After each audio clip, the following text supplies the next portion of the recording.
Our speaker this evening is a very experienced lawyer, advocate and solicitor. And on top of that, he's come to talk to us about this very important matter about safeguarding. And so his name is Raymond Jugan. And very importantly, my dear friends, this topic is considered a very sensitive topic, but nevertheless, the Vatican has asked us in a document called Vos Estis Lux Mundi. You translated in English, it means you are the light of the world.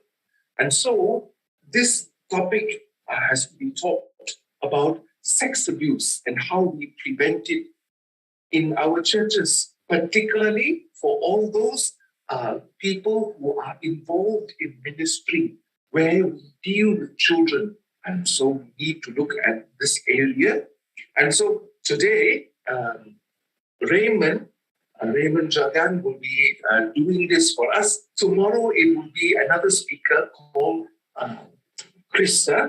So, my dear brothers and sisters, this is a very important topic. And I also understand some of you come from various dioceses. So I invite you and welcome you to our talk today. May God bless you abundantly. Thank you for joining us.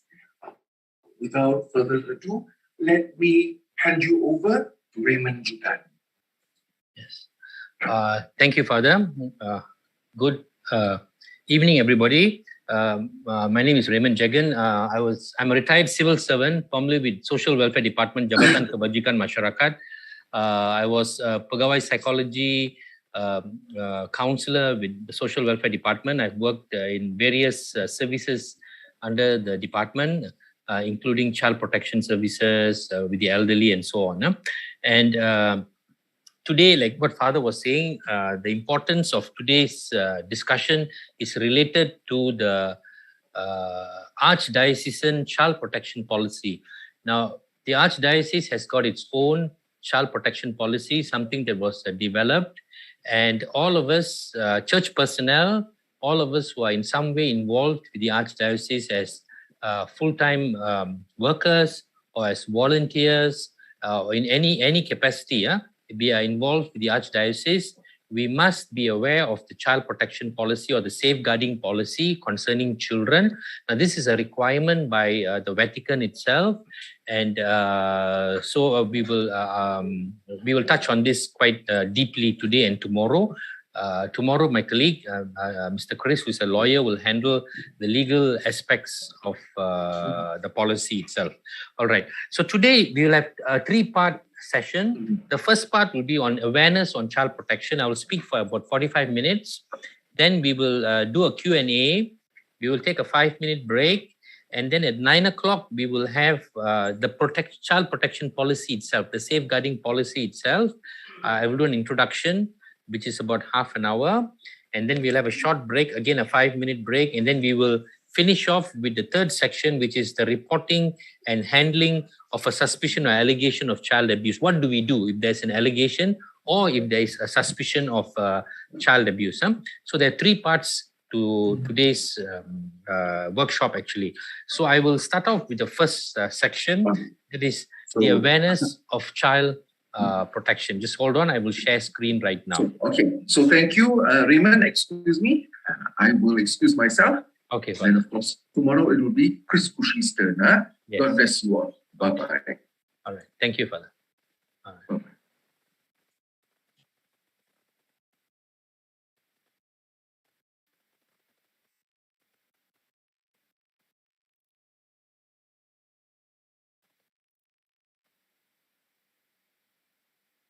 Okay. Can we see the screen, everybody? I hope everybody can see the screen. Can someone just respond, please? Yes, we can. Can, all right. Okay, thank you very much. So this presentation is actually by the Professional Standards Office. Under the Professional Standards Office of the Archdiocese, we have the Committee for Child Protection. So the Committee for Child Protection is the committee, the body that is responsible for developing and implementing the Archdiocesan child protection policy. So But before we talk about the policy itself, we need to have an awareness of child protection. What do we mean by child protection? And I would just like to give an introduction. All right. There are a number of stories and number of histories about child protection, but I would like to touch on something that is a little bit interesting. It actually began about 150 years, 200 years ago. Prior to this, there was no concept of safeguarding children or safeguarding women. Women and children were considered like possessions of men. You get married, you have a family, whatever happens at home is totally a private matter and outsiders can't get involved. So if you beat up children, it's strictly a private matter. But during those days,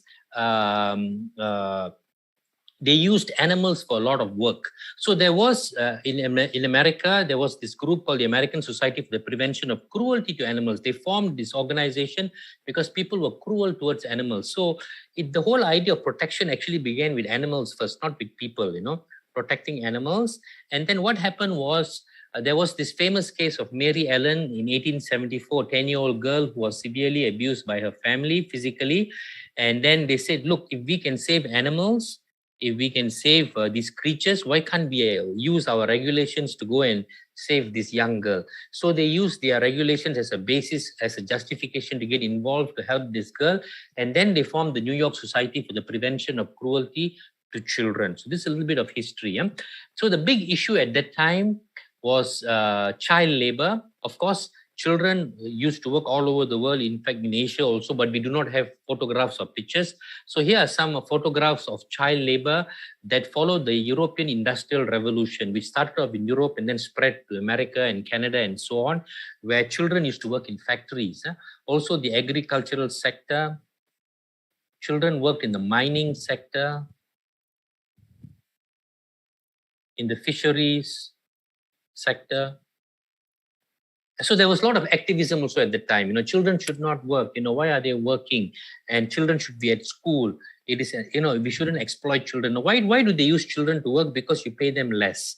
You employ women and children because you need to pay them less. Then you can make more money, more profits. So there was a lot of activism. Children should go to school. They should not be working. They should not be in these factories and so on. But what happened was, the real game changer was the First World War between 1914 and 1918. And never before in the history of mankind, so many people died in one war. Now, this was because of the advanced weapons that we had at that time. There were about 17 million deaths in 4 years, roughly about 4 million deaths per year. So it was a huge shock. There were about 20 million people who were wounded and became disabled. So it was a huge shock for the League of Nations. That is the organization that was formed immediately after the war, the League of Nations. And they said, this is madness. No, we need to do something about this. The next war, we're going to wipe out the human species, because of the kind of advanced weapons that we had. So they started to toy with the idea of, we need some kind of justification to stop war. So then they thought about rights, human rights. If we have human rights, then maybe that can be a justification to stop war. If I have the right to live, then you do not have the right to go to war, So they started to look into this. And one of the first documents they looked into was the Geneva Declaration of the Rights of the Child in 1924. This was immediately after the First World War. They started to look into it. Let's look at the rights of children first. They started to work on it. But before they could proceed any further, the Second World War started in 1939, 1945. And this was even worse. 60 million deaths in 6 years. 10 million people per year. They said that nearly 3% of the world's population was wiped out during this war. This was the deadliest conflict in human history. And some of us know about the bomb that was dropped on Hiroshima and Nagasaki. Now, I've been to Hiroshima. I've visited the museum dedicated to the victims of the war, and everybody cries. You go to the museum, you see the documentary and all the exhibits, everybody cries. It's such a horrible thing to these atomic bombs. And even the person whose science was partly responsible for the bomb, this is what he said, I do not know with what weapons World War III will be fought, the next war, but World War IV will be fought with sticks and stones, he said, because the next war we're going to wipe out everything. and after that we will just be fighting with sticks and stones. So that was the situation immediately after the Second World War. So when the United Nations was formed after that, they said, look, we really have to come up with something to stop conflict and madness. And that is when in 1948, immediately after the war, the United Nations adopted the Universal Declaration of Human Rights. All right. And with this as a basis, they went on further to develop the rights of the child. This was in 1959. And then this developed into what we are using right now is the Convention on the Rights of the Child, 1989. And convention, the CRC, the Convention of the Rights of the Child is the basis for many of the legislation laws all over the world. Even in Malaysia, the Child Act, it sits on the CRC of 1989. So this is something for us to keep. So a little bit of history about the rights and about children we need to keep in mind. But despite all this legislation, laws, and documents and policies and all that, we still have problems. Children are still suffering. They're being abused and so on. And one of the big issues that we still have is child labor. Right? Child labor, children working. This is a problem all over the world. Here are some pictures.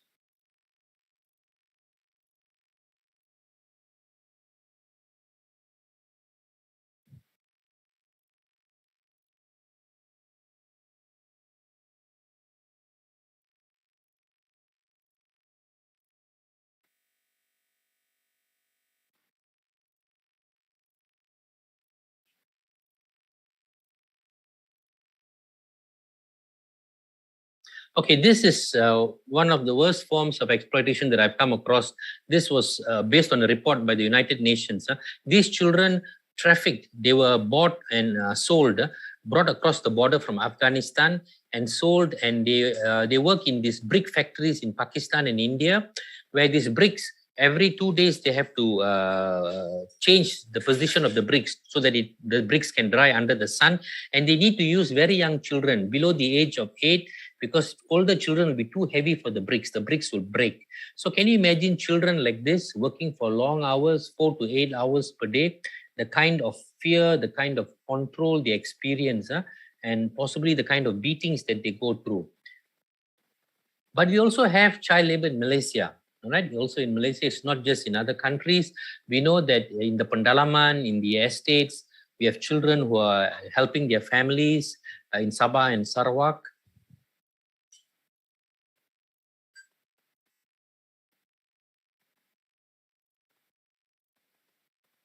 Another form of child labor that is even more common is begging, using children for begging, which we see in the big cities. Children. So this is also a form of child labor also.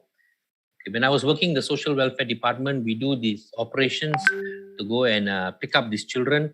And sometimes we are very surprised. The child and the adult don't match, Then we find out that actually the adult had actually rented the child from another family. They're able to rent the child for 30 ringgit and then use the child for begging. They're able to collect more money when they use children. Okay, the second issue, the first is child labor that I want to focus on. When we talk about child protection, it is a very wide thing, the number of areas. The first area is child labor. The second area is child abuse, physical abuse of children. I hope you're able to hear the sound. These kind neighbors could not stand seeing the little girl in the house in their same neighborhood sustaining wounds on her head and body. They took the 5-year-old girl to the Seberang Perai police station to lodge a report on Tuesday after finding out more injuries sustained by the girl. She was then warded at Seberang Perai Hospital. Doktor sekarang cakap ketiga juga sebab dia punya luka semua, dia punya badan kan. Dia punya tangan semua tak ada luka macam darah ke apa-apa. Tak, semua hitam-hitam saja. Hitam saja. The neighbors say the woman who allegedly abused the girl every time was high on drugs. They would advise the woman not to hit the girl, and they also claim that sometimes they heard a male voice threatening the girl. The woman was brought to the Bukit Mertaja Magistrate Court on Wednesday and will be on remand for 2 days. So when I was in the welfare department, this is a red flag. When mother has got a new boyfriend, this is always a red flag because it's not their child. They can get very angry with the children, these boyfriends, and they can be very abusive and sometimes sexually abuse the children also.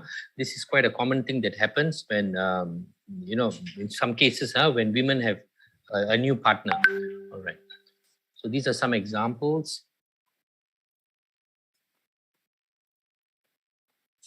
Boyfriend again.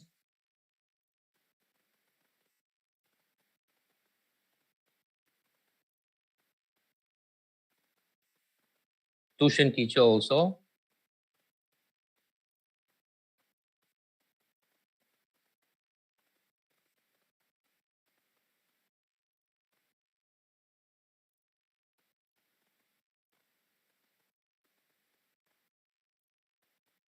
Okay, just a quick quiz. Who physically abuses children the most? We just have a quick quiz. Please make a guess. Fathers, mothers, or teachers? Okay, so if your answer was mothers, then you're right. Now, all over the world, the number one abuser of children actually are mothers. They are the ones who abuse the children the most, and not fathers, actually mothers, statistically speaking.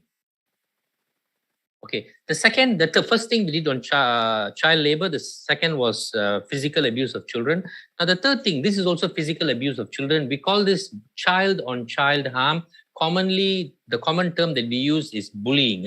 Bullying, but we, in those of us in this human services, we like to use the term child-on-child harm. The word bullying, because sometimes it has got connotations of this is something that normally happens, everybody goes through it in school and so on. We tend not to take it seriously. But if you talk to the victims, those who have been abused by other children, they it does not matter who abuses them, whether it's an adult or a child. The experience is a traumatic, it's a horrible experience. So we need to take it seriously. Sometimes the word bullying tends to water down the impact of this whole thing. Here are some pictures.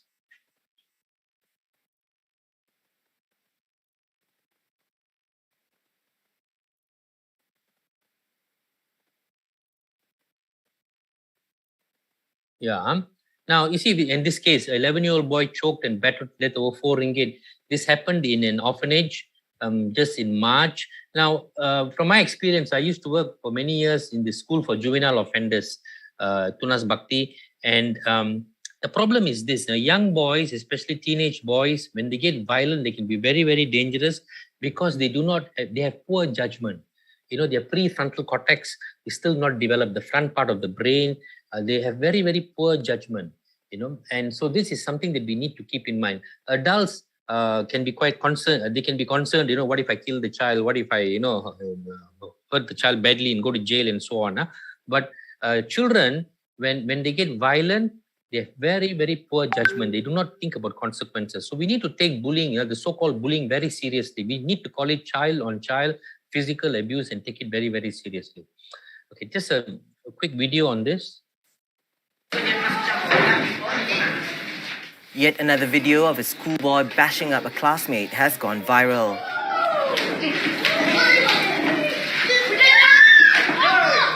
The incident occurred at a religious school in Putatan, Sabah on August 30th. The two 12-year-olds and witnesses were called by the police. This is just an example. All right. Now, the other form of bullying that we call upon is cyberbullying. This is also a very serious thing that we need to keep in mind. Children all over the world, including in Malaysia, have killed themselves because of this. They are not able to take the kind of pressures from friends, humiliating them in social media, and they've killed themselves. We need to take this very seriously. Okay. Now, the next one I want to touch on, first we touched on child labor. We talked about physical abuse of children. Then we talked about child-on-child harm, physical abuse for children. Now, the fourth thing that we want to touch on is sexual abuse of children. Okay. Now, children can easily become victims because they're small, they're not able to protect themselves. Okay. This is incest.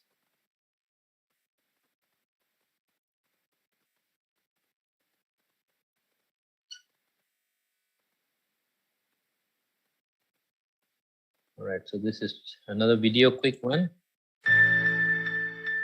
A jobless 18-year-old youth who allegedly raped his 3 younger sisters, aged 8, 9 and 14, has been remanded for 7 days till July 28. Magistrate Arif Muhammad Sharif issued the remand order at the Sungai Petani Magistrates Court. The incident came to light on Thursday when the 8-year-old victim alleged that she had been raped by her brother. Subsequently, her two elder sisters came forward with similar rape allegations to their mother. Their mother, who is unemployed and has 12 children, lodged on Thursday, and the case will be investigated under the Penal Code for incest. The suspect was arrested on Friday after he surrendered himself at Kuala Muda District Police Headquarters. Hold on. Is there something wrong with the screen? Hold on. Screen's gone blank. Gone blank. Just hold on. Just give me a minute. Stop. Just hold on. Okay. All right. I'll share screen again. Just hold on. I'm sorry. Okay. Just hold on.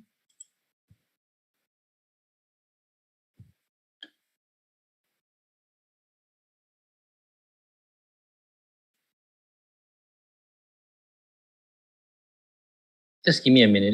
Yeah, hold on.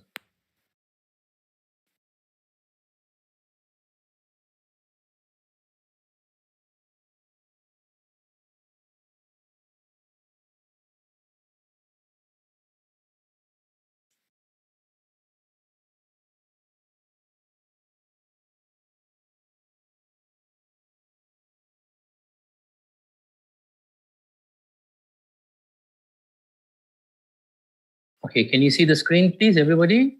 Yes. Okay, sorry, but there's some technical problem. Okay, so now some more examples.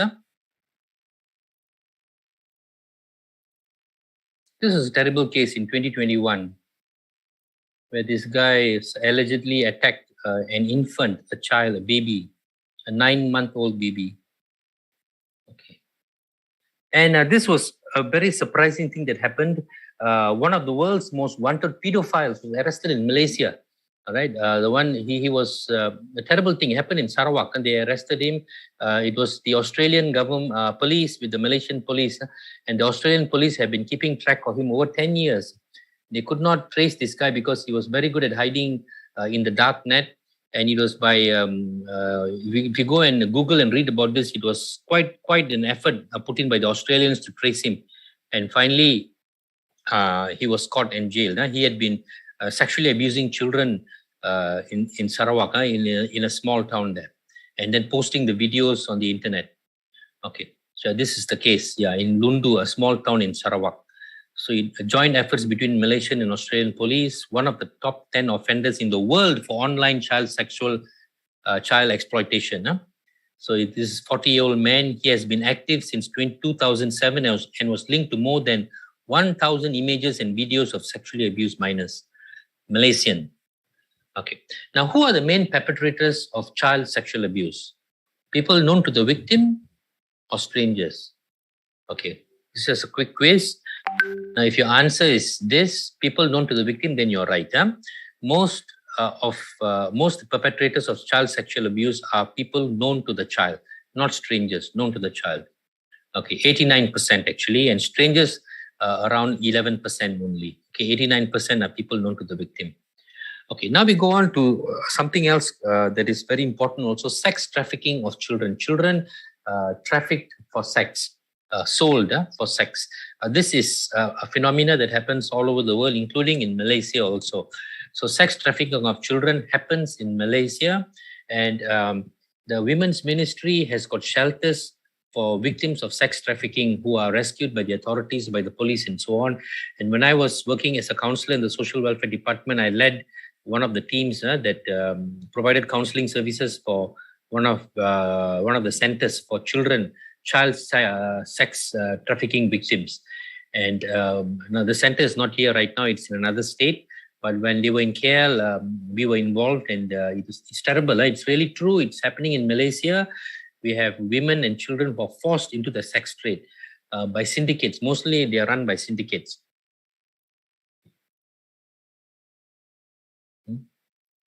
Yeah. So, and also children being forced into prostitution by families themselves, not just syndicates alone.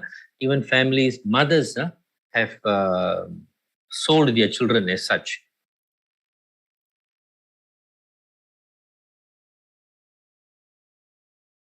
Okay, just another quick quiz. shelters for victims of human trafficking under the Women's Ministry, Kementerian Pembangunan Wanita, Keluarga dan Masyarakat. So these are the shelters.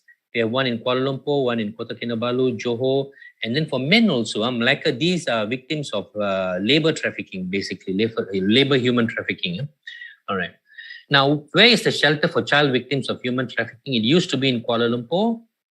Now it is in Negeri Sembilan. It's in a secret place in Negeri Sembilan. Of course, we have the place is kept secret because if the traffickers know where these girls are, they will go looking for them. Okay. Another issue that we have concerning children, child protection, is child marriages. Okay, this is also a phenomena that happens all over the world and also in Malaysia. Okay, we have this here. In fact, even in Kuala Lumpur, when I was in the social welfare department, there was a case of an Indian girl, a 13-year-old girl who was sent to India by her family to get married to her mama, to her uncle, who was 40 years old at the time. And they wanted to keep property within the family. So they got her married. It's an offense in India to marry a child, but they had this house wedding in the house. And the girl came back as wife. And after 1 year, when she was 14, she couldn't take it anymore because he was also abusive, very possessive, very jealous. She finally told a counselor in her school, and this thing is in Kuala Lumpur. I won't mention the place.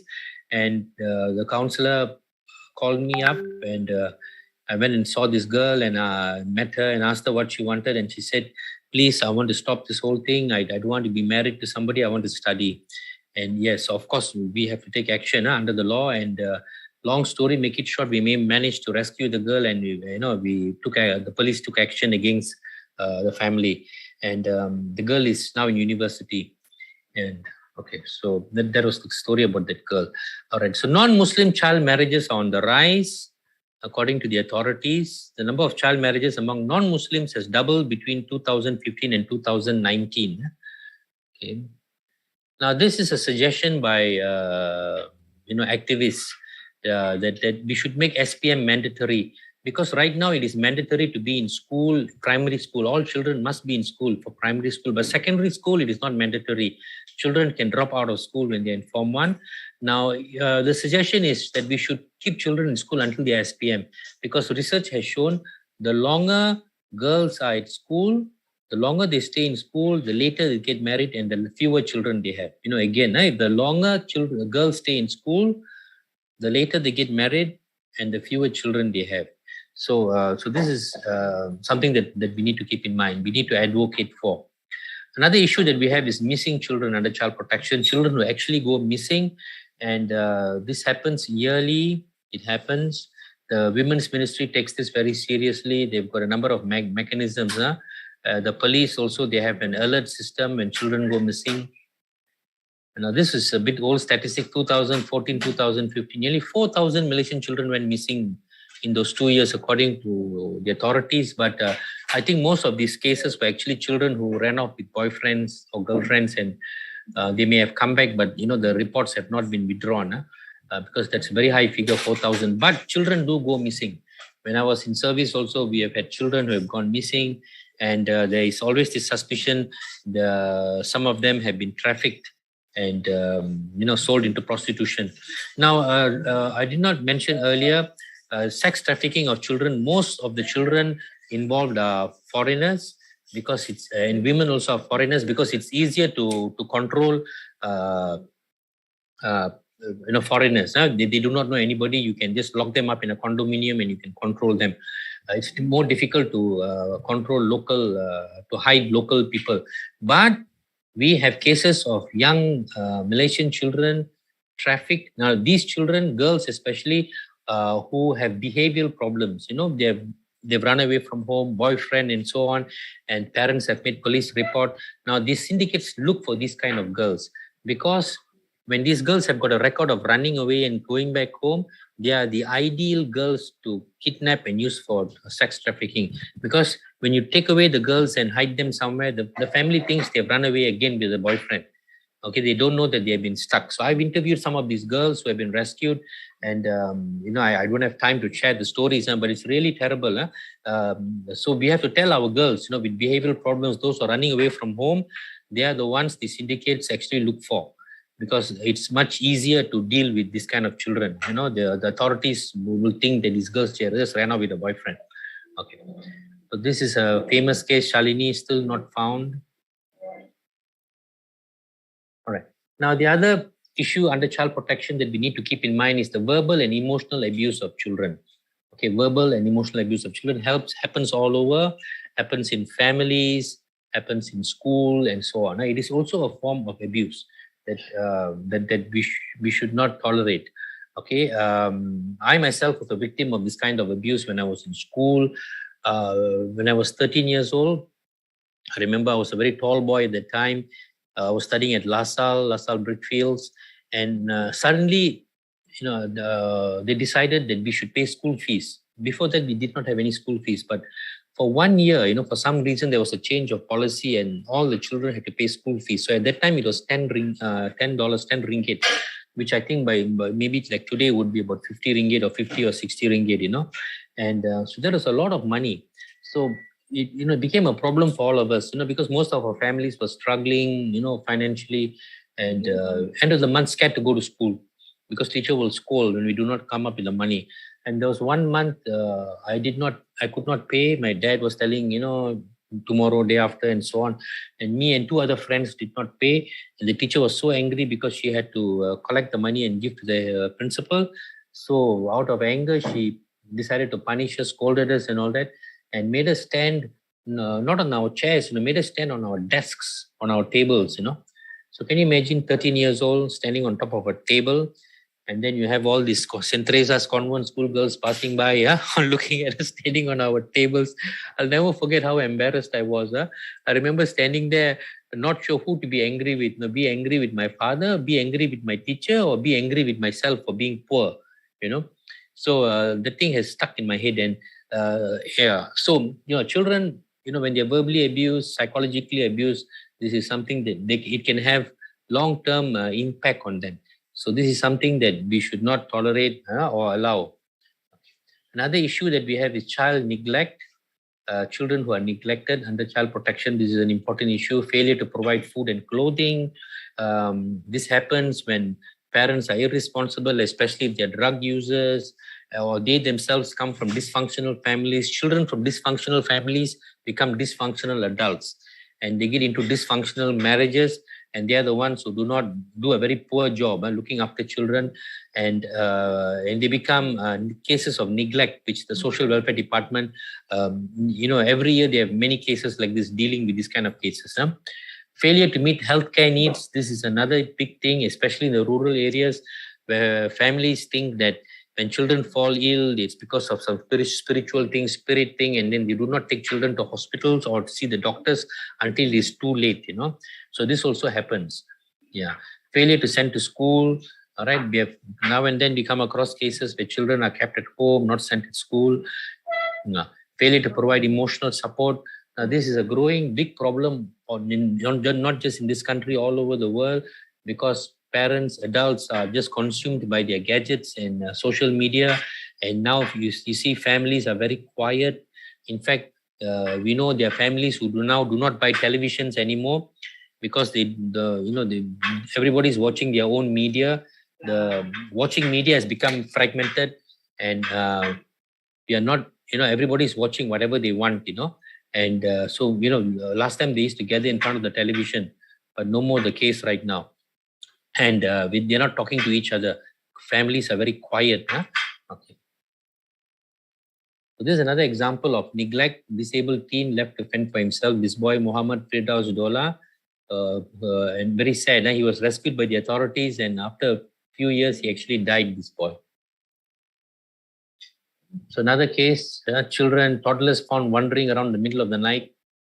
Sometimes adults can be very careless, and the children can actually go out at night. And this is a hot topic at the moment. This bicycle laja issue. Parents actually negligent, allowing the children to go out at night and do this horrible thing. Just a quick video to just underscore this, how sometimes we can be neglectful in very simple things.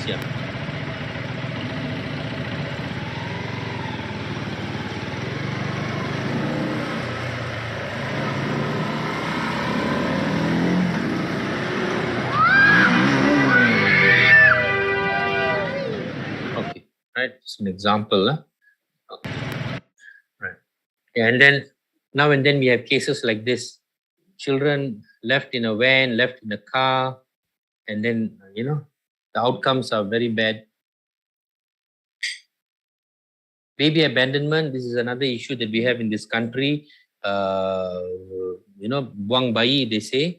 And this is a terrible thing that happens. And it's a very complicated issue, very, very complicated issue, because part of the reason is because of fear that, you'll be caught by the authorities and so on for getting pregnant out of wedlock.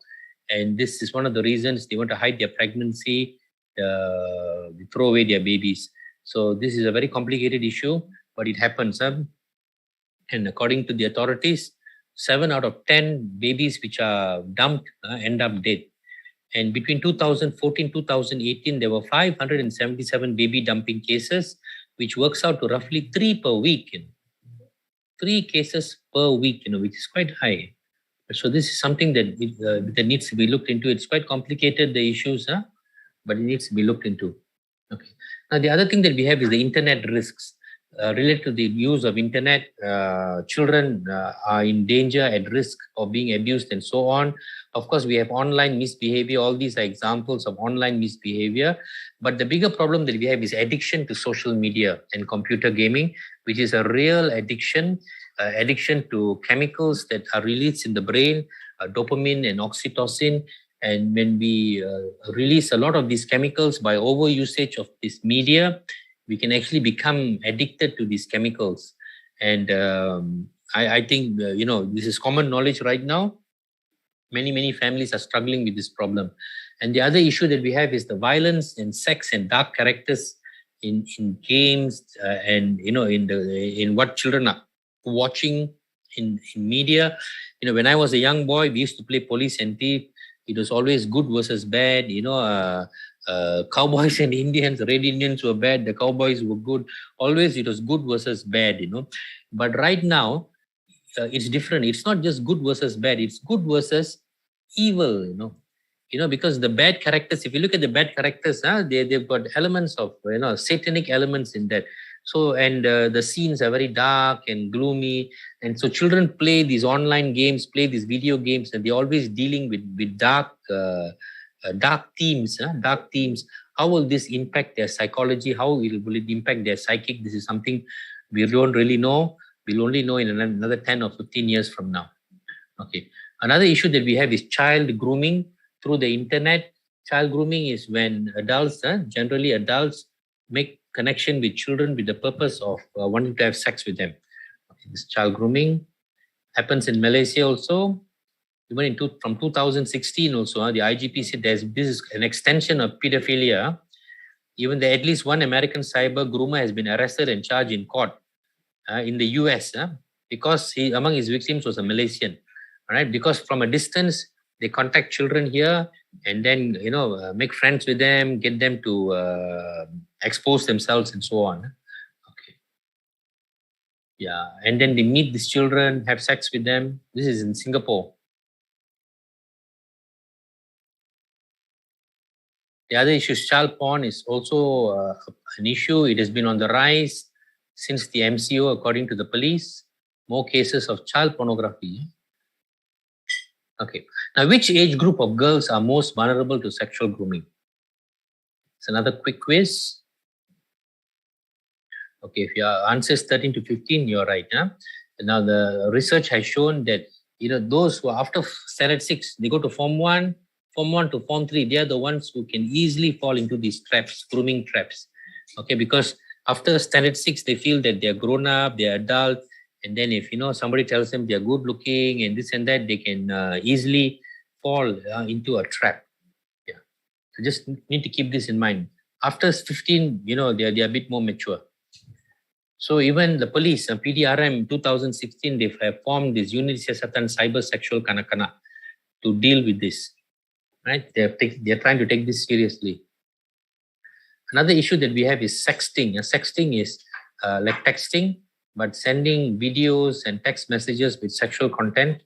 Right? This has become a common practice amongst children all over the world, teenagers. So this is a serious thing.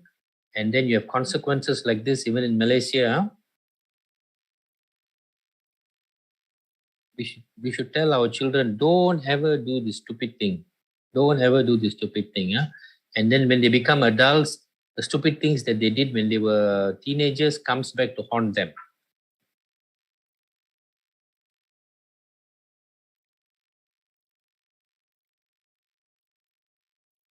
So we need media awareness. We need media literacy. All right. This is another thing. It's quite frightening. Last year, there is this new platform called OnlyFans, and this is become a big problem. This in Britain, and we don't know whether it is whether it's a problem here. All right, where children are being exploited on this platform. They're able to come up with fake identification and all that, and then they are able to upload self-generated material. They take videos of themselves, masturbating and things like that, and then they put it on their naked bodies and all that, and then they are. So this is something that is, I really don't know whether it's here or not. Now, something to keep in mind, please. Okay, so what we need is media literacy. We need to create awareness, for young children, those especially in Form 1, Form 2. They need to know the dark side of technology. If we talk about false gods, praying to false gods, the false gods of the Old Testament. But if we look at the concept, when we say we give attributes to a god, we say a God is omnipotent, omniscient, omnipresent. These are the qualities that we will give to an Almighty. And if you look carefully, we think carefully about this, the internet seems to have this kind of a thing. The internet is all powerful, omnipotent. It is omniscient. It's all knowing. You go to YouTube, they know exactly what kind of material you want to watch. They send you the right kind of, suggest the right kind of videos to watch. It's all knowing, and it's all present. Nearly anything right now is linked to the internet. It depends on the internet. So there are many of us who are praying to. This is the modern false god, actually. The modern false god is something to think about. It's not those idols that we talked about in the Old Testament. We need to look at this. This is the modern false god that many of us are falling to the feet of. Okay, so we need media education. This is one that I was involved in. Young people, and we need more of this. We need to get more young people to become aware about the use of media. We need to become responsible consumers, responsible users of media. Okay. Now, the other thing is also we're talking about sex abuse. Now, child on child harm. Just now we talked about child on child harm, physical abuse. Now we're going to touch on child harm, sexual abuse. Now, because of the internet, because of the exposure children have today, roughly about 30% of child sexual abuse is right now, it is the perpetrators are children themselves, about 30%. It is expected to go up to 50% in the next 5 years. All right, that means half the cases of children being sexually abused done by other children. So this is very sad and this is very frightening. And these are some examples. Even from 2013, we have had cases, children who are already sexualized and then harming other children sexually.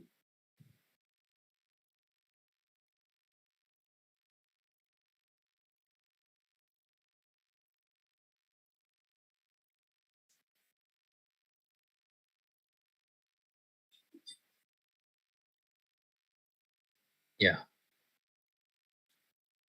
Yeah. Okay. Now, I want to touch on also the institutional abuse and neglect of children. Now, children, families, they can be in families. Now, we have cases where children are removed from families. They are placed in institutions, welfare homes. They can be government homes. They can be NGOs. But in these places also, we have had cases of children being abused and neglected. Abuse general, physical abuse, sexual abuse, the whole thing, and also neglected. These things can happen all over the world. It happens, including Malaysia.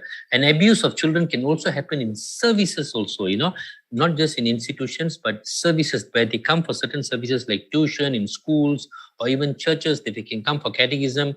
There have been cases in other parts of the world where children have been abused physically or sexually and things like that in public spaces. So we need to keep in mind. So these are some examples. This is a child care center, a welfare home.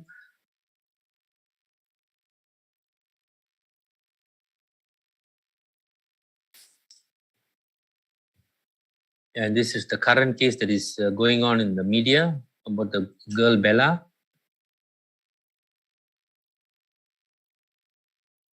Yeah. And children in homes being even sexually abused. So this is something that we need to be aware of.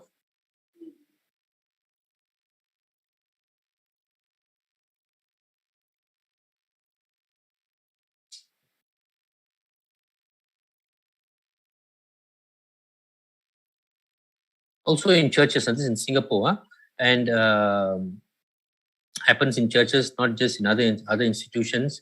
And this is something I must bring this up. This is a horrible thing that has happened that we have found out in Canada, where residential schools run by the Catholic Church, right? Run by the Catholic Church, where they found graves, unmarked graves of children. You know, so many children died and buried in the grounds of these schools, residential schools. It's not easy to kill a child. Children are very resilient, physically, but for children to die and then to be buried, it's terrible. This is something that the church has in Canada. There's something they need to really deal with and look into what went wrong. What went wrong? This is something that the government there is looking into very seriously. And in Malaysia, this was a big case in 2014, 2015. This guy, Richard Huckle, came to work in Malaysia for about 9 years. And over the 9 years, he came to work here as a teacher, English teacher in these fringe small churches in Kuala Lumpur, and had access to children. And he had actually raped children and taken photographs, videos, and then he put it on the dark net. He even came up with a manual how to groom children. And people here were not aware. Nobody was aware. It was the British police who found out, and they waited for him to go back to Britain, and then they arrested him there. Arrested him and he was charged. There they charged him for at least 23 children, but actually there were many, many more cases. He refused to give the password to his laptop and things like that. So they could not access a lot of other things. But anyway, what happened to him was he was killed in prison. He was, I think, the second year or something. Somebody used some sharp object and killed him. All right, now we are just a little while more. We will stop. In Malaysia, to deal with all this about protecting children, these are some of the documents. Malaysia ratified the CRC in 1995. The Child Act is very important. We have the National Child Protection Policy, Anti-Trafficking Law. Then this is a new one, the Sexual Offences Against Children Act 2017. And we have the Criminal Procedure Code, the Penal Code, and then Evidence of Child Witness Act and all that. But I would like to focus on this, the National Child Protection Policy 2009. Even in 2009, the Malaysian government came up with this idea that all institutions that deal with children should have their in-house child protection policy, child protection or safeguarding policy, And so this is the National Child Protection Policy. I want to talk about the national one, 2009, very briefly. This is the national document. Okay, these are the objectives: protect every child, improve support service, so on. All this is about protecting children, make sure only suitable people work with children, and so on. Now, I want to touch on number 6 here. Okay, number 6, the objective of the National Child Protection Policy: encourage organizations related directly and indirectly with children to establish child protection policies of their respective organizations. So the Malaysian government from 2009, right, has been encouraging all organizations to have their own in-house child protection policy. And the Catholic Church has come on board right now, right? But we actually started this work from 2009 itself. And there are many, all the institutions under the government services for children all have the child protection policies under the welfare department. Also NGOs, we worked very hard for many years with NGOs to have their own respective child protection policies. Okay, so a lot of work has gone into that.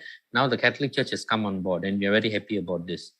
Okay, now the Catholic Church, the child protection policies for the churches, they are the reason why we want to have, because of an apostolic letter, the Pope itself. It's a requirement that all the archdioceses must have their safeguarding policy. Now we want to comply with the Malaysian laws and government policies, and also we want to comply with the SST. This is a document concerning the clergy itself, as far as the clergy and children, and this is a specific document for the clergy. But it applies for anyone and everyone within the church organizations who have got access to children, right? The Pope wants all of us to be aware and to have our child protection policy, and all of us must be trained. All of us must be aware of this. All right. So we have the child protection policy of the Archdiocese of Kuala Lumpur. Okay, this is the next session. We will take a short break and then we will come back and we will touch on this. Now, before we go on to the child protection policy, are there any questions or anybody wants to share their views or opinions? We have about 50 participants here. Anybody's got any question?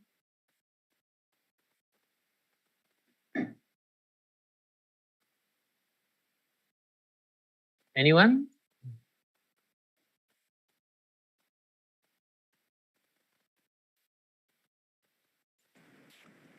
I do have one question. My name is Adeline. Hello. Adeline, yes, Adeline. Thank you, Adeline.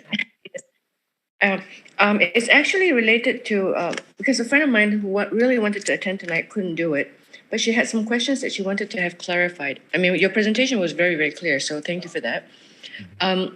This friend of mine would like to know, for example, we have the session tonight and tomorrow night, and then we have another one for English, 25th, 26th. Are these the same or are they different? Yeah, it's the same. It's the same. It's the same. No, it's the same. It's the same. Yeah.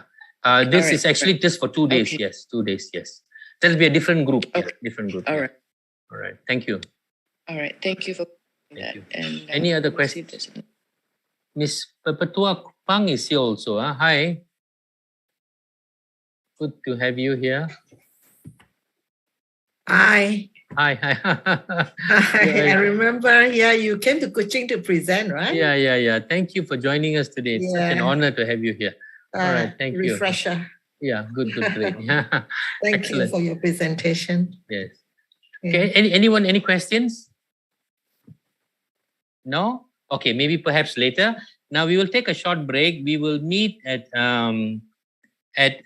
sharp 9 o'clock. All right, sharp 9 o'clock we will start for the second half, the second session. All right, sharp 9 o'clock. Please be here at sharp 9. Take a toilet break, have a drink, and come back.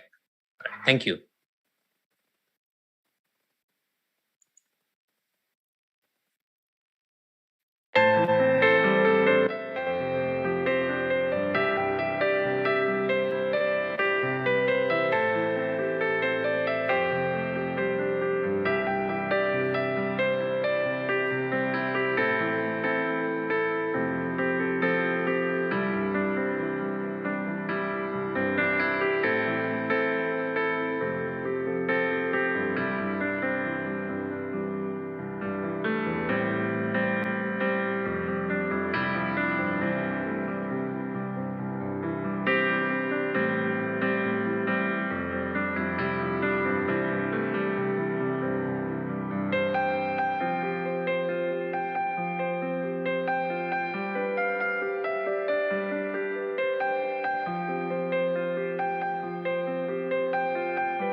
Okay. Can we start now, please? All right. Thank you. Welcome, everybody. I will share screen. I'm not able to share screen now, Mr. Alexander.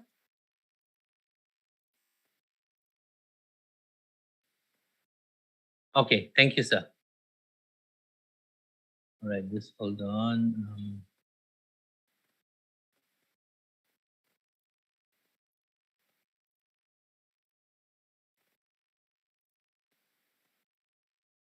Okay. Can we see the screen, please? Can somebody respond? Yes. Yes, thank you so much. Thank you so much. Okay, now we will focus the second session. We're going to focus on the child protection policy of the Archdiocese of Kuala Lumpur. Okay, now before we do that, I want to go revisit again the National Child Protection Policy. This is under the Kementerian Pembangunan Wanita. This is the government policy 2009. Now the government policy has got 7 objectives. Okay, the first one, protect every child from all forms of neglect and so on, improve support services, creating a safe, friendly environment, making sure the right people work with children, creating awareness and so on. Now we want to focus on objective 6. Now the Malaysian government encourages all organizations who relate directly and indirectly with children to establish their child protection policies, to have their own in-house child protection policies. And this has been a request from 2009 itself. It is not mandatory, but it is a request on the part of the government. And many organizations have taken this seriously, NGOs and all the homes under the Social Welfare Department. And now the Catholic Church is coming on board. All right. So again, the Catholic Church, this because of an apostolic letter from the Pope, we want to comply with Malaysian laws and government policies and also with the SST. This is why we need child protection policy. Now I'll focus quickly on the child protection policy of the Archdiocese of Kuala Lumpur. Now the CPP, child protection policy, has been edited for presentation and teaching purposes. They've edited it because it's a big elaborate document. We can't run through the whole thing. So I've edited it for presentation and teaching purposes. So please keep that in mind because we need to finish this within about 20 to 25 minutes. Okay, so the document starts off with a vision and mission statement.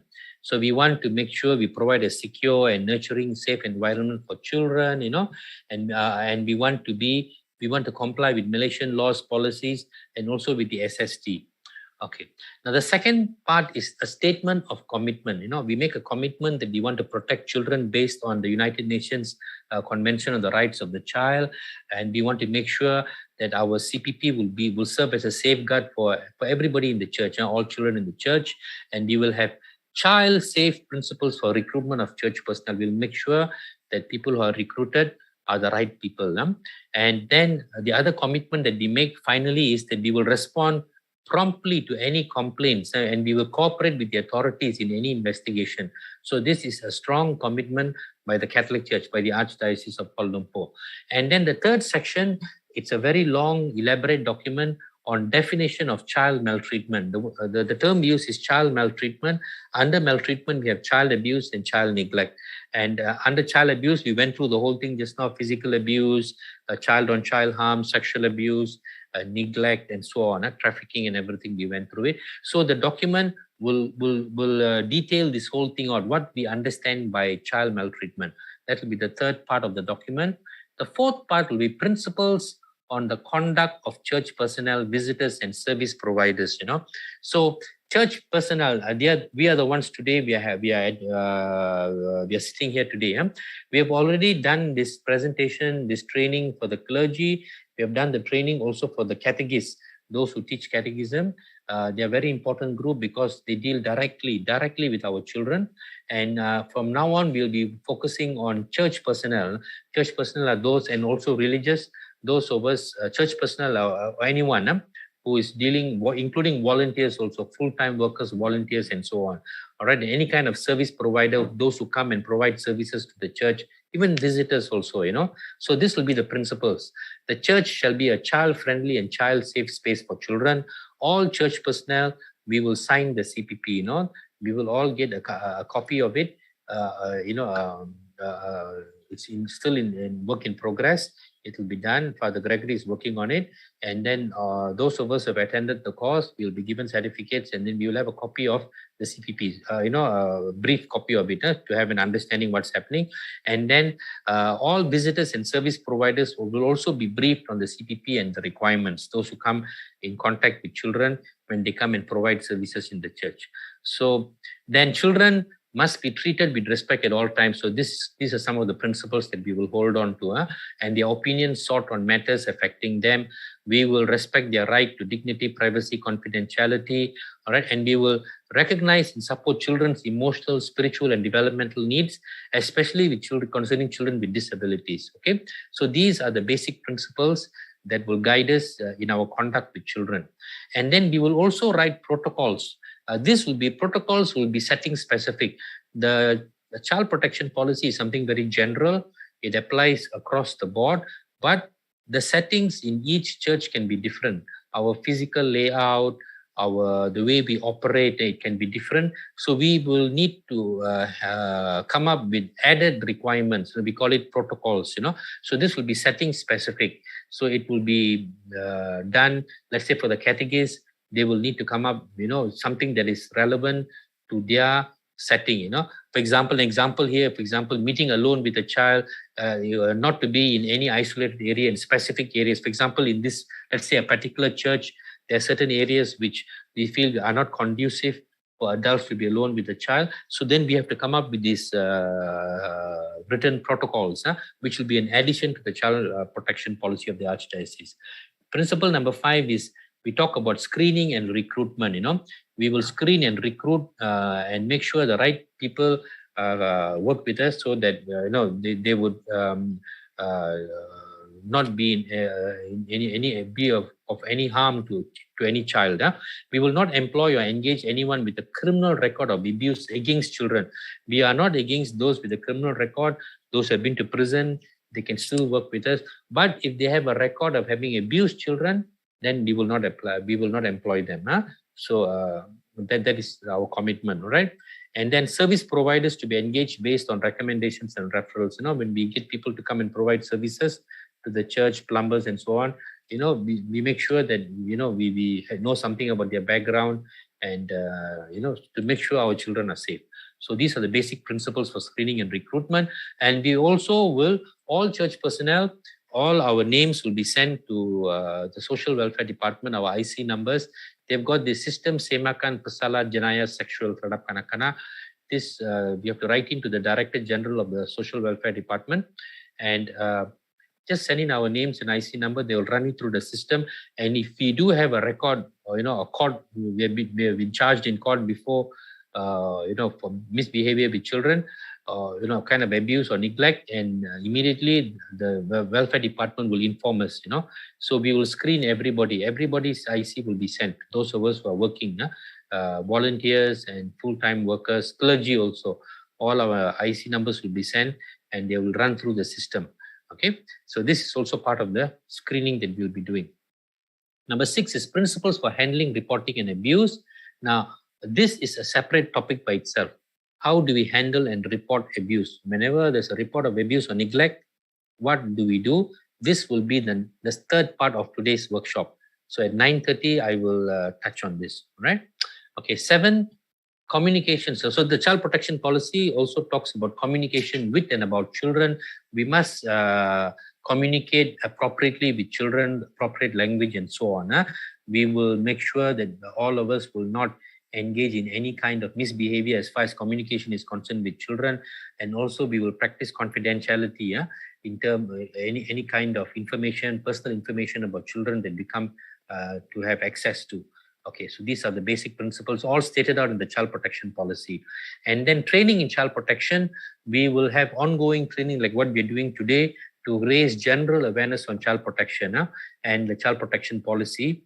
And all church personnel will be trained in this. The catechists have been trained, the clergy have been trained, and now we are inviting all other church personnel and religious to come for this training. Children in parishes also, later on, we will be developing programs for them about personal safety. That's a totally different program which we will assist. So if any of the churches you want to have training in this, please contact us and we will link you with the right people to do this kind of training for children also, in terms of personal safety. And number 8, monitoring and evaluation. Now, the child protection policy will be reviewed every 2 years, okay? Every 2 years, and relevant changes will be made based on the evaluation.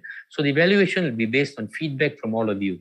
We will seek feedback from all the parishes, and because we want this to be a living document where the experiences on the ground will influence the way we look at it in the future. So we will make necessary changes, necessary amendments based on the feedback that we get from everybody. So monitoring and evaluation is also a commitment that we make in the child protection policy. And then, of course, all of us will sign a declaration of commitment, that we understand all the provisions and regulations of the child protection policy of the Archdiocese of Kuala Lumpur. Okay, now I just want to touch on this. The child protection policy is an operational tool. Okay, what do we mean by this? The CRC, the Convention of the Rights of the Child, that is the United Nations document which talks about the rights of children, is more about protecting childhood and the family institution in general. The family institution and childhood in general. It's about protecting childhood and family, the CRC. Okay, that is the CRC. The national child protection laws of countries, like in Malaysia, we have the Sexual Offences Against Children Act. You have the Child Act, very important Child Act. Tomorrow, Chris will be touching on that strongly. The Child Act and the Sexual Offences Against Children Act in this country, they are about protecting individual children, specifically, child by child. When cases come up, the laws protect children. The CRC is more general. It's about protecting childhood in general and the family institution in general. Now, the child protection policies, for example, the one that we have in the Archdiocese, they tell us in a practical and operational way what the above two mean in our institutions, right? What do they mean in church? What do they mean? What do they mean when we have catechism classes? All right. What do they mean when children come to church? So the child protection policies address both of this. They take the principles of the CRC and also the laws of the country. So it is an operational tool. The CPP is an operational tool. It is a practical, hands-on tool. Now, I want to touch on this. This is important. The child protection policy in a nutshell. Okay, in a nutshell. Now, first thing is, it is a guide to prevent abuse and neglect of children. So now, when we say abuse and neglect, again, we mean just not sexual abuse of children, please. Now, sexual abuse of children is a small component. It's a very, very important component, but it is a small component. The major thing that we need to keep in mind is also physical abuse of children, children being beaten up. I will touch on that on the next session. Okay, generally, the child protection policy is to prevent abuse and neglect. Now, I will share with you a story. Many years ago, when I was working in the service, there was this institution where they employed a young boy, a 25-year-old boy, to work as a gardener. And then we did not have any child protection policy at the time in this institution. And this boy was working there, and then this institution was for girls, girls with the behavioral problems, young teens. And this boy was working there, and then something happened. One of the girls got pregnant, right? So investigation, he was responsible, charged in court, and he was given a 12-year sentence, right? And for having sex with a minor, right? The girl is under 16, having sex with a minor, it's an offense, and he was sent to jail. Okay, so he was guilty, and and he paid the price for it. But if we look at it a bit deeper, it is also the fault of the organization also, because we did not have a child protection policy at the time in this particular organization, right? They did not have at the time. Now, if they had a child protection policy, this boy, this 25-year or 26-year-old boy at the time, he would have attended the training like all of us are attending today, all right? And the chances are, he would have behaved himself, right?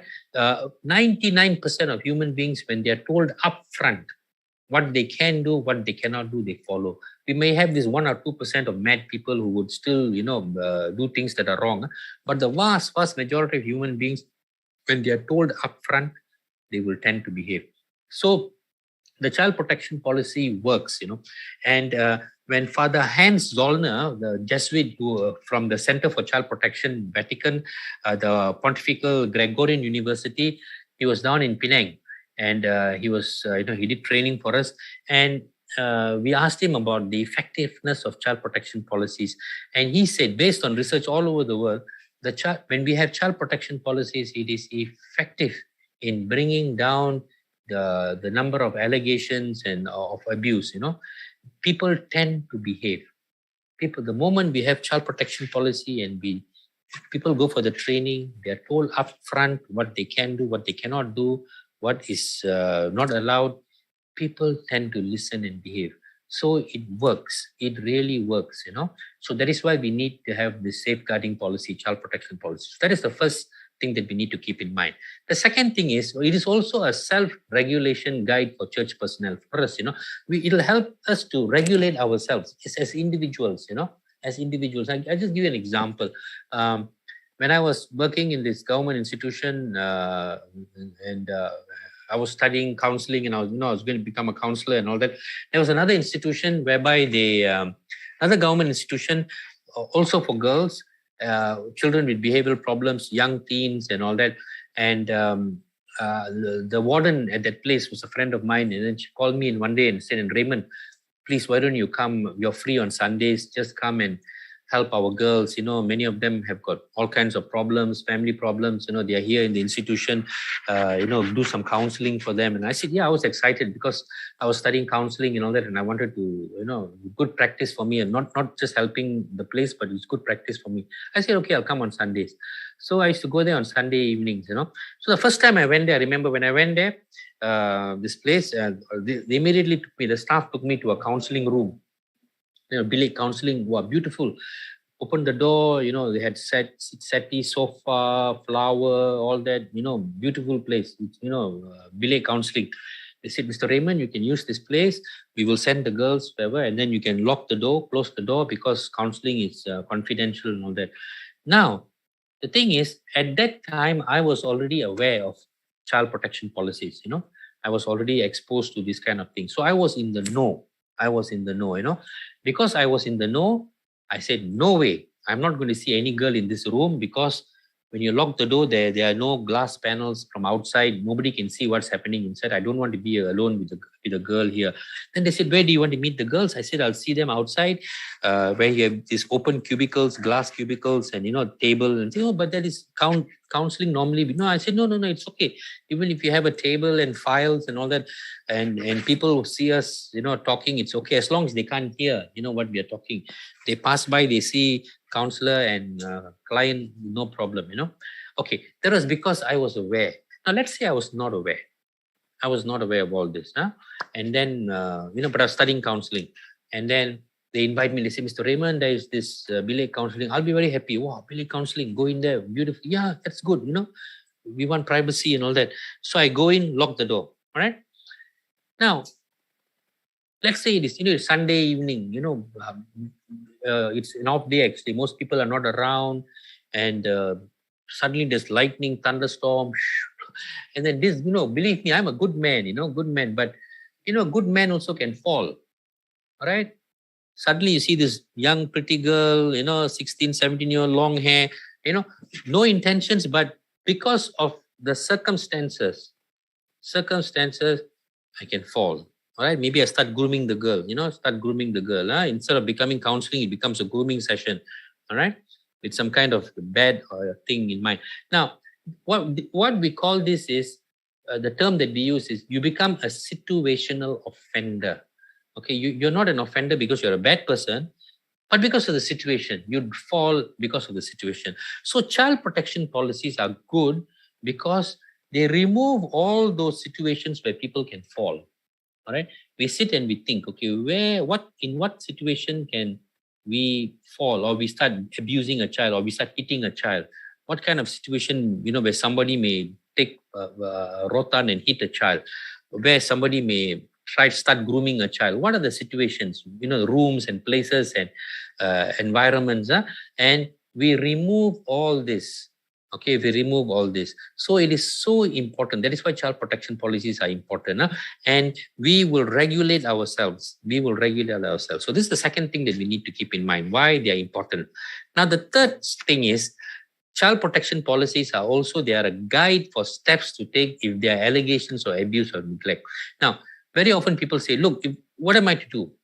Okay, I know that there's something wrong. A child has been beaten up, comes for catechism. What am I supposed to do? The child protection, this is what we will do in the next session, the final session. It will tell us clearly what are the steps to take. All right. So we do not have to worry about, I don't know what to do. It's already there. And the document is approved by the highest authority within the church. Our document, the child protection policy, is approved by the Vatican itself. Right. So we do not have to be fearful or anything. We do not have to be fearful. We just follow the guidelines. Okay. We will talk about it later, and it'll be very interesting. The things that we are allowed to do if we come across allegations of abuse or neglect. Right. It's quite interesting. So we will touch on that later on. So the steps will be spelled out. And finally, it's important. The child protection policies are important because they protect us also from false allegations. See, false allegations can also take place. People can make up stories, But if we were to follow the requirements of a child protection policy, we follow the do's and don'ts, it becomes very difficult for people to make up stories. Right? People can make up stories, make false allegations when situations are loose, when there are possibilities and all that. Now, we remove all these possibilities, and then it becomes difficult. Of course, still people can make allegations, but it will be very difficult to do that. So it is also to protect us from false allegations. I'd just like to give an example here. Now, this is, if you look at this, this teacher was acquitted of rape, Now, he had been giving tuition to this 12-year-old girl and at home, and definitely the girl was raped because, medical report and all that. And the girl said that he was the one who did it. Now, when he finally went to court, government specialists came and testified saying that it's impossible for him to have penetrated the girl because he was impotent, right? And he was under treatment under government hospital. It was so, and so this is a false allegation, and we have I personally have come across, sometimes we have, especially very young girls, 13, 14, who sometimes want to protect their boyfriends, and things like that. We have come across. I'm not saying all, we have come across. So there are possibilities that sometimes allegations can be made. So, but if let's say this teacher had a child protection policy, we had child protection policy for all tuition teachers. One definitely would be, you don't give tuition to a child when no other adult is around. Make sure somebody else is in the house. If no one is in the house, no tuition on that day. That will be one of the requirements in the child protection. So when you meet a child, when you have tuition, when no one is around, then the possibilities are there. So if we have child protection policies, they will help us to remove all those possibilities, where people can make false allegations, of any kind of abuse, physical abuse, emotional abuse, and so on, right? So please keep this in mind. So again, the child protection policy in a nutshell, first, it prevent abuse. It helps to prevent abuse and neglect because people, when told upfront, they tend to behave. The second thing is be able to regulate ourselves. Be able to regulate ourselves on an individual level. The third thing is it tells us what to do when there are allegations of abuse or neglect, the steps to take. And fourth, it will also protect us from false allegations, right? So I will stop here now, take questions, and then we will have a short break before we go to the final session. We will finish definitely before 10 o'clock. Yeah. Now, any questions, please?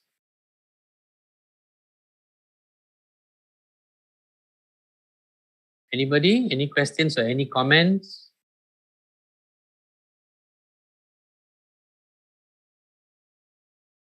No? We have one question from YouTube. Yes. Let's put it in the chat. Yeah. What is the question, please? It's in the chat now. Okay. Well, how do we get links to other language sessions? Okay, maybe this you can ask Father Gregory afterwards. He will tell you, explain later. Yeah. Okay. What else? Yeah. Yeah, all right. So from YouTube, from Calvin Christopher, how about abuse in education in private sector for special needs children? They charge high fees, but ignore the children, refuse to guide, teach them as promised. Oh, okay. Now, yeah. So the thing is, the the National Child Protection Policy, which is under the government, it's a government policy. The weakness, I would say, I use the word weakness. It is not mandatory. It is we're just encouraged to have that, right? Not mandatory. The next step is the government needs to make it, the social welfare department or the women's ministry must make it mandatory. That means all institutions, anything to do with children, any institution to do with children, they should have their child protection policies. So if we have that, then we can perhaps, like the example that you've given here, if there is possible abuse in education in terms of private sector, people taking advantage of children and things like that. I'm not sure whether things like fees and all that would come under this, because that could be fraudulent, fraudulent activity. That could be a different matter. But generally, anything directly to do with safeguarding children, it will definitely help when we have child protection policies and make it mandatory. So this is something we social workers are advocating, trying to get the government to make it mandatory and not voluntary as it is at the moment. Right? They should make it mandatory. Yeah. Thank you, Mr. Calvin Christopher, for your question. Yeah. Anybody else, please? Okay. So perhaps we will take another break. We will meet at 9:35. Is that fine? Sharp 9:35, we'll have the final session and we'll finish by 10. Right? 9:35. Okay. Thank you, everybody.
Hello, everybody.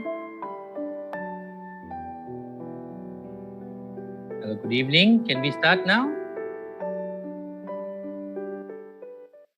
Okay, thank you. Could we start now? I would like to share screen.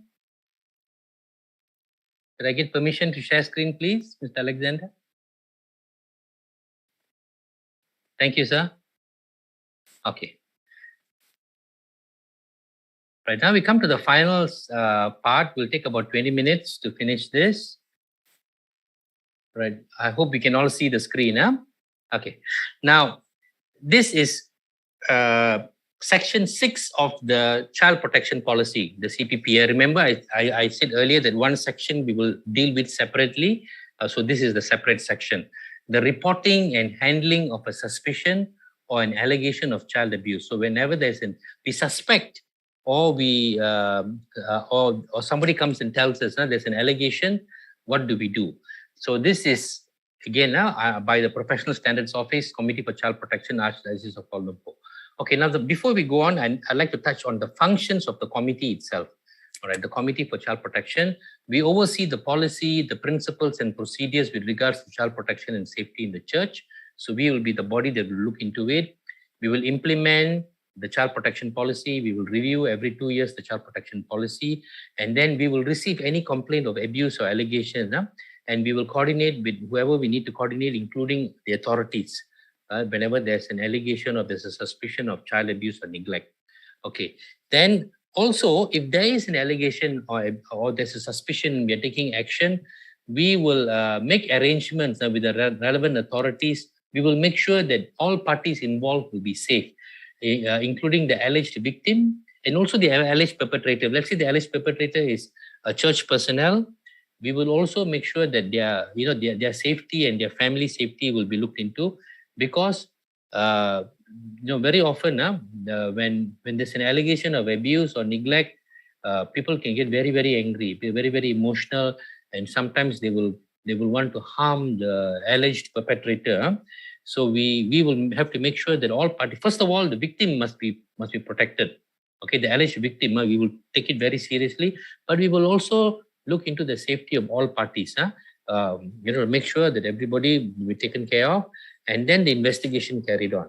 And if the investigation is found that the perpetrator was guilty, then they will have to face the law, But until such time, we will make sure that, the safety of everybody is taken into consideration. We will also advocate for the quick resolution of investigations, because whenever investigations are done by the authorities, there may be times when, there's some delay and things like that. We will advocate for quick resolution because we do not want to keep people waiting, whether the victim or the alleged perpetrator. We would want all parties to know very quickly what is the outcome, all right? And then we will also oversee and coordinate all training and education concerning child protection, including raising awareness like what we're doing today. This is part of our work. Now, we'll also advocate for improvements to the child protection system within the church. As we go along, we will come across our experiences, which, especially based on feedback that we get from all of you over the years. Then we will always work towards improving the system. We will coordinate the monitoring and evaluation. Remember, we talked about this. Every 2 years, we will monitor, we will evaluate, review the child protection policy, and then recommend actions also taken. If we need to make recommendations to the Archbishop, we are the body that will make recommendations if we have to. If it requires us to make representation to the Archbishop, we are the ones that will do it in terms of child protection. Okay, now we come to the what we actually want to talk about, the reporting and handling of a suspicion or an allegation of child abuse. What do we do if there's a suspicion or allegation? Now there are 3 parts to this. The initial response. What do we do? The first thing, initial response, then the actual reporting of allegations and suspicions. How do we report? And then the handling by the committee itself. How will the committee handle reports of allegations and suspicions? So there are 3 parts. We go to the first part first. Initial response to allegations or suspicions. Now, there are 2 words here, allegations or suspicions. Allegation is somebody opens their mouth, they tell us, okay? How do we respond? What do we do? Now, suspicions are, nobody has told us anything, but we suspect. Okay, we suspect something is wrong. All right, what do we do? Okay, first thing is acknowledge and attend to all disclosures or suspicions. Do not deny or dismiss them. We must not say, no, this is not possible. This is a complaint against so and so. It's very, very unlikely that person would have done. I know that person for so many years. No. We acknowledge and attend to all disclosures, all right, including allegations of incidents outside the church. For example, in catechism class, we have a child coming in with bruises on the leg. And for one look, we feel that this is most probably happened at home, in the community, outside the church. We cannot say, no, this thing did not happen. Our child protection policy is only for safeguarding children within the church. No, our child protection policy is to safeguard children in whatever circumstances they are, wherever the abuse. If the abuse is in their family, in their community, wherever, we will attend to it. So this is very important. It's not just concerning allegations and suspicions within church premises or church activities. No, it can be from anywhere. All right. Okay. Then number 2 is we must maintain confidentiality. Very, very important, because for many, many reasons, including we can compromise the investigations and so on, and also we can embarrass people. We should not. We should always maintain confidentiality, and only information we should share with the right people. Okay, and then we should also respond immediately. This is a very important thing. We cannot wait. Whenever we suspect something is wrong or there's an allegation, we have to respond immediately. So that is the initial response to allegations or suspicions. Okay, so very important that we acknowledge.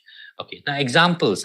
I just give you an example. A parishioner discloses that a neighbor who is an alcoholic has been neglecting her children. The parishioner has been feeding the children the past few months.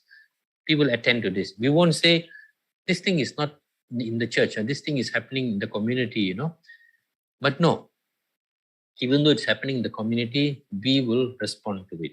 That is our commitment in the child protection policy. Number 2, a child comes to catechism class with severe bruises on the legs. Okay, physical abuse, right? Physical abuse.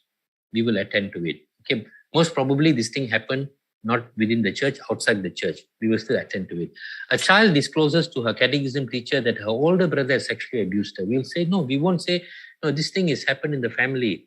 No, we will attend to it, even though it is not in the church, Of course, if an allegation is about a possible, a possible abuse or neglect of a child within church premises by church personnel, definitely we will attend to it. Okay, but the point is, we will not ignore allegations or suspicions about possible abuse of children outside the church. We will attend to it. And from experience, we know about 80% of cases all over the world is about neglect. Most of the time, it's about neglect. Children being neglected, not being fed well, and not being sent to school. A lot of it will be that. 15% of cases will be about physical abuse, and sexual abuse actually is about 5%, okay, all over the world. So the vast majority of cases of child that come under child protection has got to do with neglect, followed by physical abuse. And physical abuse is something that we need to take very, very seriously, because children can die. I always give this example. Let's say, we are at our house, left and right, there are two houses. On the right, we suspect a child is being sexually groomed and abused. On the left, a child is being beaten up, right? And the child is screaming. Who do we attend to first if we have to choose one?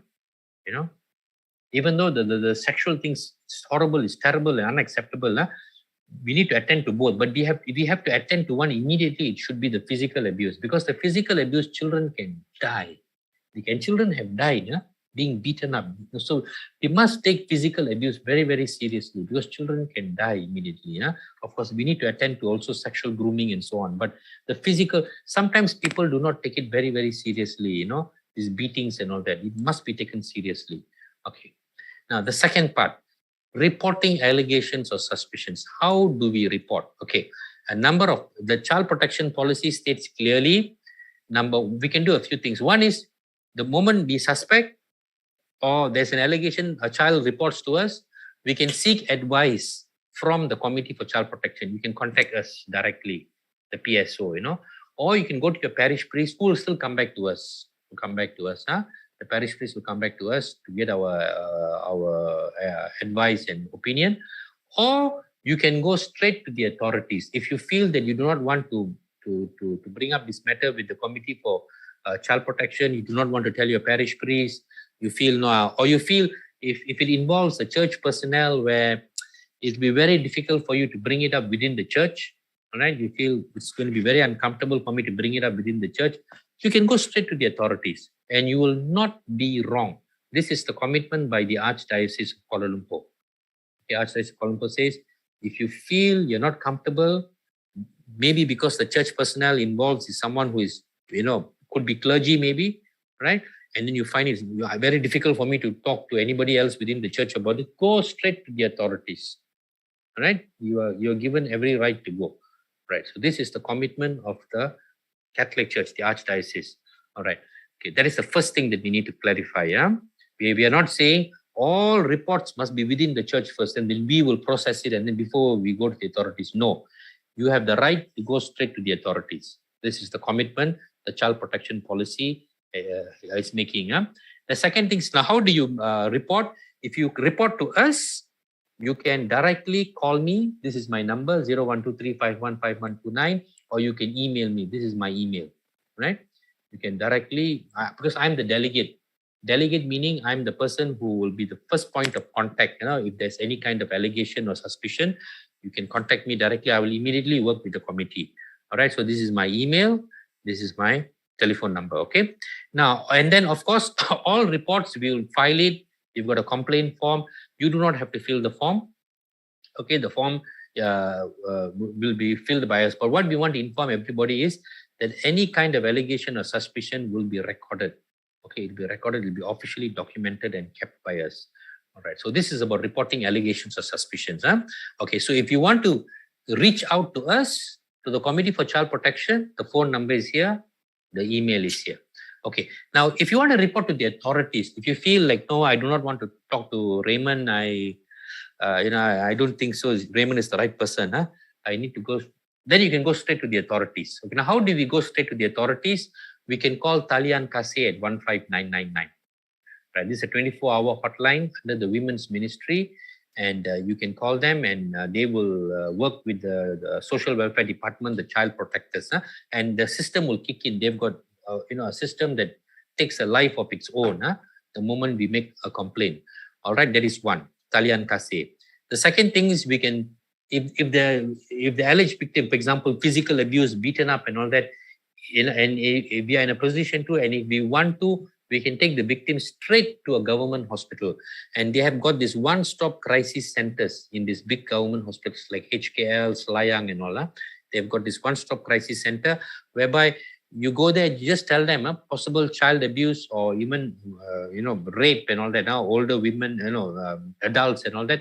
Immediately, a totally different system takes in. You do not have to wait. You do not have to go through the whole normal procedure at emergency. It will be quickly taken to a special room and attended to by specialists, psychiatrists, and pediatricians, and so on. So we've got these one-stop crisis centers at government hospitals. You have the right to take the victim straight there if you want to. Okay. The third option is you can contact the social welfare department, Jabatan Kebajikan Masyarakat. Very easy. You just Google, all the addresses will come. Go to the nearest JKM office. So in Kuala Lumpur, Archdiocese, if you're in Kuala Lumpur, you can go to the Grand Seasons Avenue in Jalan Pahang, or you can phone them, whatever way means. Even now they say even email and all that, you can directly work with the social welfare department. And finally, if you do not want to do any of these, you can go and straight away make a police report, right? So the commitment of the Catholic Church, the Archdiocese, is you have the right to do this. Okay, if there's an allegation or there's a suspicion also. Now this is important. Now, as far as the Child Act is concerned, the Child Act, the Malaysian Child Act, what is actionable? Even a suspicion is actionable. A suspicion, we do not have to have proof, right? We can't say, I'm not sure, I think so, something is wrong, but I can't be sure, that's why I'll keep quiet. No, the law says, if you suspect also, you can make a report. It is up to the authorities to find out whether it's true or not. If it's true, yes. If it's not true, you're not at fault. You're not at fault, okay? So this is something quite different, because usually people think I can only take action if I have proof, okay? But the law says no, you do not have to have proof. A suspicion is good enough. Let the authorities find out whether it's true or not, okay? Now, this is an example here. A depressed man locks wife and their 2 children in house. A depressed man locking his family in a house is very, very risky, high risk of having suicidal thoughts and, perhaps burning the house down, killing everybody. So a neighbor called the authority. So this is an example of someone responding, responding. If let's say this was a Catholic family that responded, they could come to the Child Protection Committee, they can come to us, they can go to their parish priest, or if they decide, no, I want to go straight to the police, they can go straight to the police. So this is an example of a situation where somebody responded and did the right thing. Okay. Now, mandatory reporters of child abuse and neglect, just to let you all know, these people have to report whether they like it or not. Any kind of child abuse or neglect, any medical officer, doctor, medical practitioners, those who are registered as doctors, family members, and childcare providers, those who look after children for money, like babysitters, they have to report under the law. Mandatory reporters under the Child Act. And the rest of us, teachers and all that, we have an ethical duty of care, we have an ethical duty to report, for example, physical abuse, emotional abuse and all that. We have an ethical duty. But see, the problem is they left out teachers here under the law, because teachers, they are the ones who actually come in contact with children, But for some reason, teachers were left out, and we hope that they will be included when they have the next amendment to the law, All right, this is when it comes generally to any kind of abuse or neglect. All right, and if a failure to report on these three categories, medical officer, family members, childcare provider, this is the punishment: 5,000, 2 years jail, and so on. But this is important. When it comes to sexual offences against children, the new law, 2017 law, the sexual offences against children, when it comes to do with anything to do with sex, everybody is mandated to report. All of us, okay? All of us have to report. The other forms of abuse, physical abuse, neglect, and so on, the 3 categories of people have to report mandatory, failing which they can go to jail or, fined and so on. The rest of us, We are not mandated, but we have a moral duty. And the committee, we will take the action. This is a commitment that we do. But when it comes to sexual offences, everybody has to report. If you do not report, you can be charged. If later on they find out that you were aware and you did not report to the authorities, you can be charged in court as a 5,000 ringgit fine. No jail sentence, but there'll be a record that you have been charged in court. Okay. Now, this is protection of informers. This is very, very important. I've been always advocating on this. More than awareness on child protection, most people are aware. What I've been sharing just now is a lot of it's common knowledge. Common knowledge. It's not something new. It is common knowledge. We read about it in the papers. Everybody knows. But people don't report. Why don't they report? Because they're afraid. Because the neighbor is abusing the child. Is a dangerous guy. People who beat up their wives, beat up their children, they're dangerous people. And they can also harm me. If I were to report, if he finds out, he'll come and harm me. So that is the main reason people do not report, do not take action.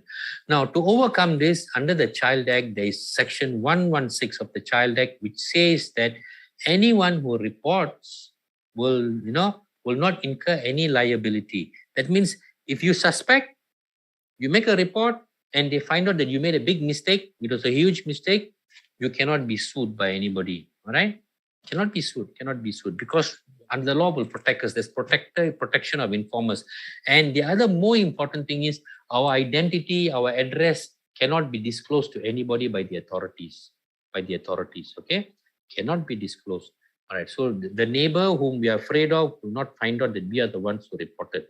So this knowledge is important to encourage people to come forward. I'll just give you an example. If you are making a police report, always, when we are making, let's say we decide to go to the police and make a report, please state in the report Section 116. Maka saya berharap peruntukan Section 116 Akta Kanak-Kanak diikuti. Always remind the authorities, remind the police officer, remind the JKM officer that you are aware of Section 116, that you are aware that your identity should be protected and must be protected.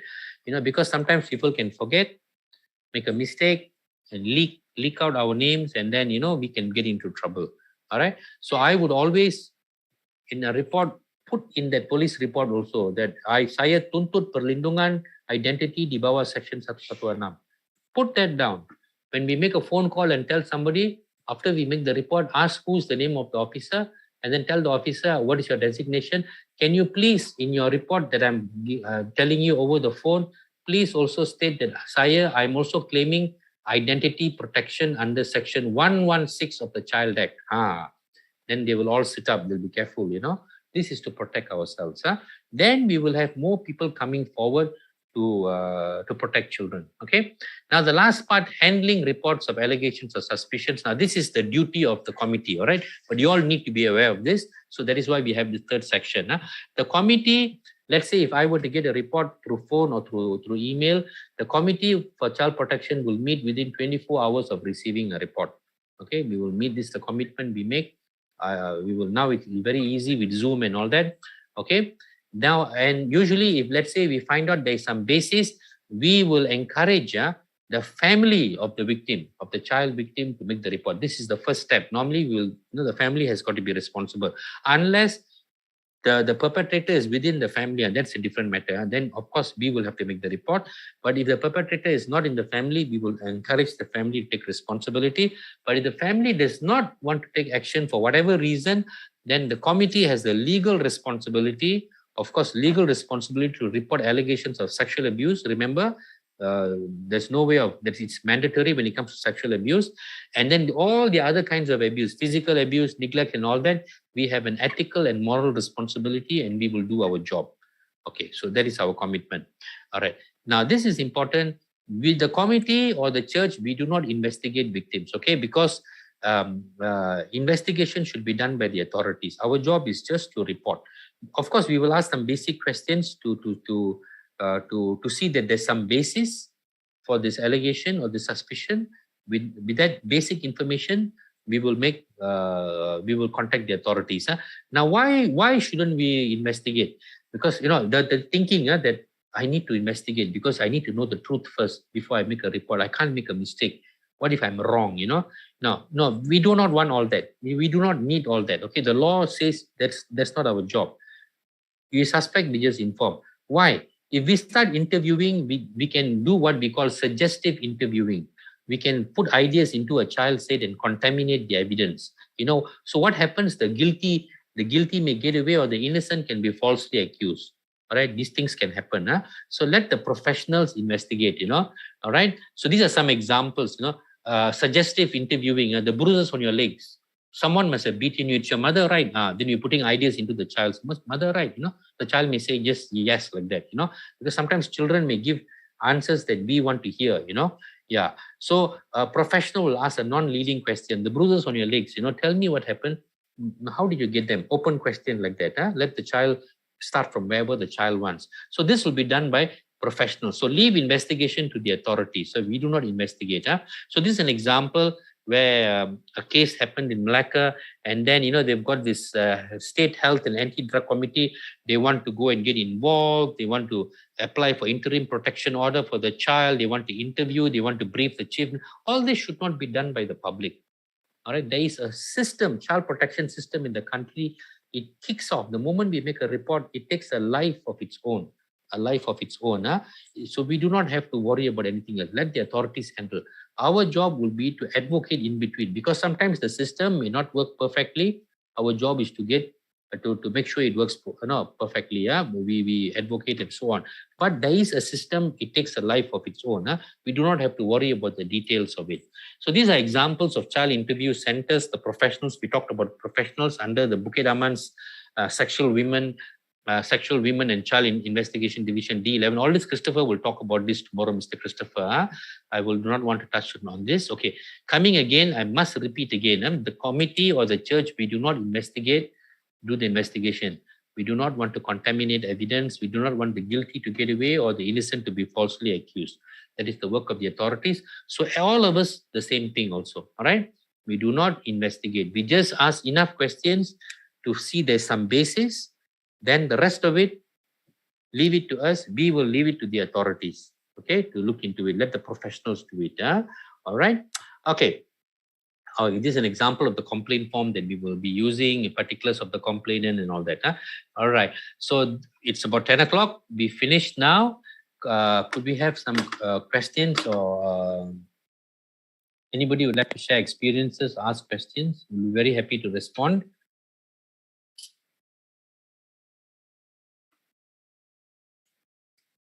Anybody? Any questions in the chat? No.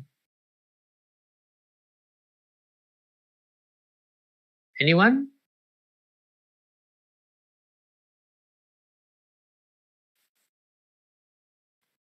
No questions? Okay. Is Father here? Father Gregory? Mr. Raymond, sorry, Mr. Raymond. Yes. Yes. I'm Sylvester from the Miri Diocese here. It's Mr. Sylvester, yes. Thank you for... Sorry. I just want to... I'm trying to... Okay, sorry. I'm trying to piece things together. Yeah.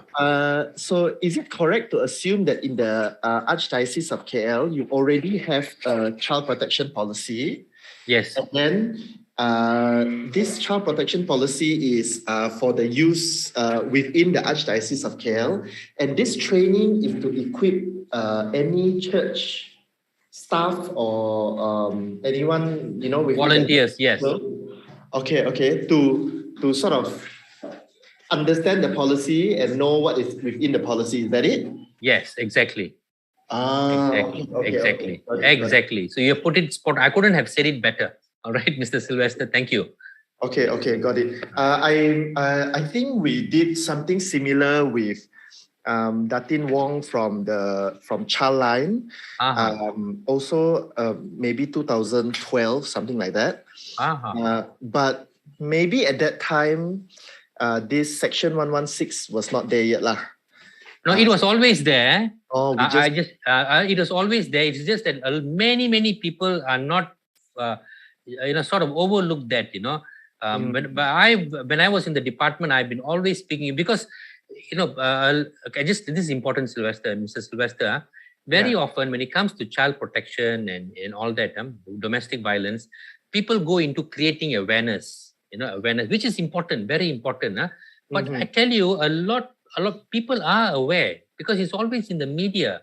Correct. The issue is when somebody faces a situation, when you come across your neighbor, is beating the shit out of the woman and the children there, what am I to do? How, you get so scared, Right, you do not, and then you get frightened. And this is why many cases of deaths take place. It's not that, whenever a child is being abused, even sexually abused, somebody knows about it.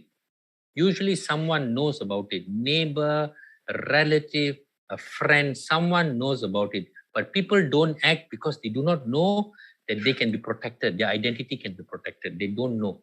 Right. So this is something that we need to advocate.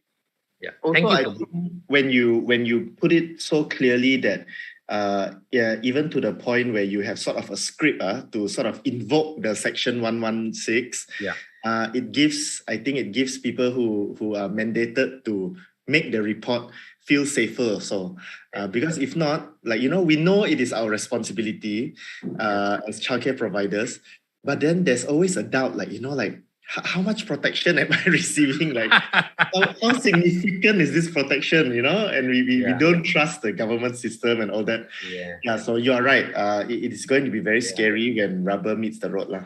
Yeah, So exactly. And then that is why I always tell people, when you make a police report, you have the right to put that down, in the report. Put it down, Or if you make a verbal report, because somebody takes the report down over the phone also, tell them about section 116, and ask them, who am I talking to? What's your designation? Okay, ask them politely, and then they will, oh my goodness, and then say, please, when you take my report, I also want you to state section 116. So there could be many reasons. Sometimes people may just leak our names out.